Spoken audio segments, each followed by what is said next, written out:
कार्यसमिति पूर्वबाट वर्तमान सबैलाई किनभने हामी अपाङ्ग छौँ, अपाङ्ग भएका छौँ, अपाङ्ग छौँ भन्ने तर यो अध्यक्ष पनि जानुभयो, पनि जानुभयो के भन्ने केही कुरा भन्थ्यो। अब पुछेर गएर के काम सरकारले किन चुनावले अब हाम्रो बन्न सक्छ ब्यानर पनि अब हुनेछ होइन। त्यसलाई अब छलफल गर्छौँ, त्यसलाई अब गरेर यसलाई समापन गरिदिन्छु।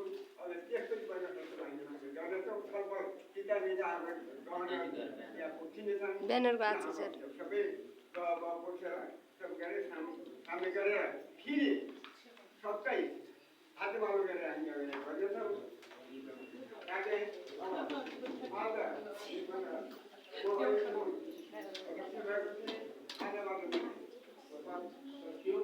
प्रत्याग गर्नेछु र हाम्रो अघि पुरा हुने प्रत्याग गर्छु र फेरि पनि म आशा राखेको छु यहाँको साथ सहयोग भयो भने म अहिले पनि हाल्दै सक्नेछु।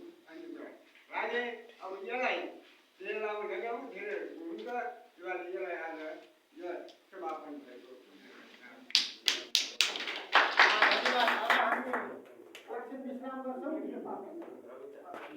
विश्राम गर्छौँ।